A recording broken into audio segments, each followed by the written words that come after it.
El síndrome de Cushing es la patología producida por el exceso de función glucocorticoidea.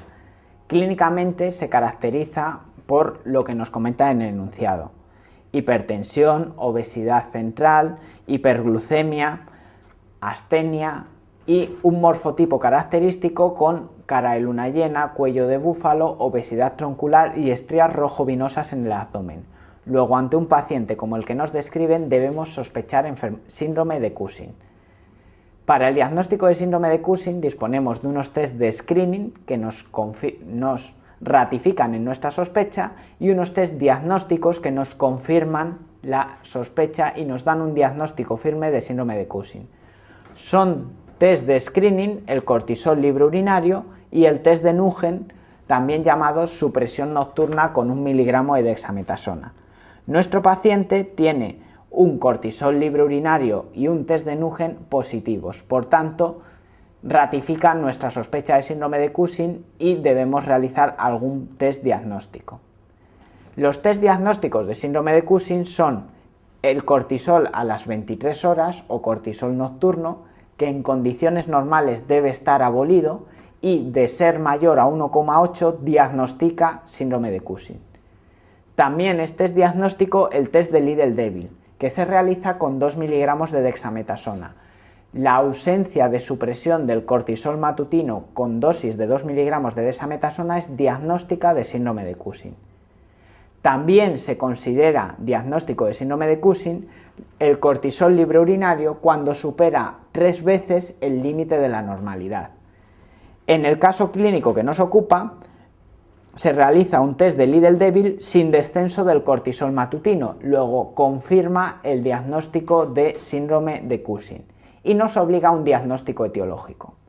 El diagnóstico etiológico se realiza con una serie de pruebas encaminadas a localizar la lesión responsable del síndrome de Cushing. Lo primero debe ser una determinación de ACTH.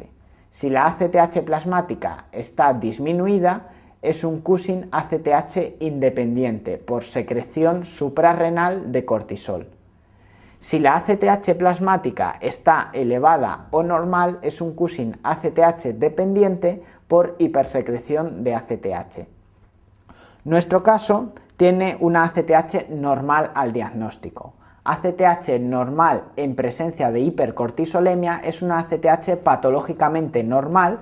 Luego también me sitúa en un Cushing ACTH dependiente. Para diagnosticar el Cushing ACTH dependiente, la primera prueba etiológica debe ser la realización del test de Lidl-Fuerte. El test de Lidl-Fuerte se realiza con 8 miligramos de dexametasona fraccionado cada 6 horas 2 miligramos. La ausencia de supresión con el Lidl-Fuerte sugiere un macroadenoma hipofisario o un tumor ectópico. En cambio, los microadenomas hipofisarios, la enfermedad de Cushing, sí que suprimen con el test de Lidl-Fuerte. Nuestro paciente ha disminuido su cortisol matutino hasta el 22% del basal, por tanto el cortisol ha caído en un 78%. Se considera que hay supresión cuando el cortisol matutino cae más del 50%. Por tanto, este paciente puede considerarse como un test de Lidl-Fuerte con supresión y es una sospecha de microadenoma hipofisario. La siguiente prueba a realizar será una resonancia magnética craneal que confirme la presencia del microadenoma. De no verse un microadenoma en la resonancia, nos podemos plantear dos posibilidades. Se trata de un tumor que no se ha objetivado en la prueba de imagen por ser demasiado pequeño o por defectos técnicos, o se trata de un tumor ectópico benigno, típicamente un carcinoide bronquial.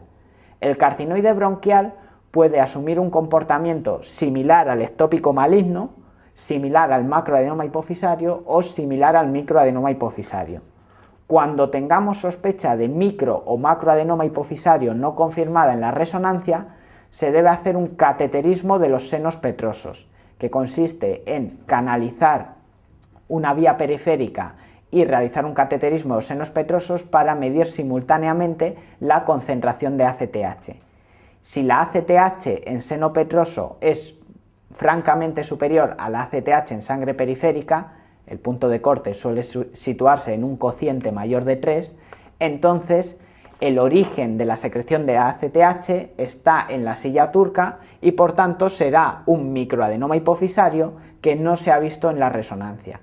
Si la ACTH no muestra un gradiente entre sangre petrosa y sangre periférica, quiere decir que la síntesis es externa a la silla turca, externa a la hipófisis y por tanto sugiere el diagnóstico de carcinoide bronquial.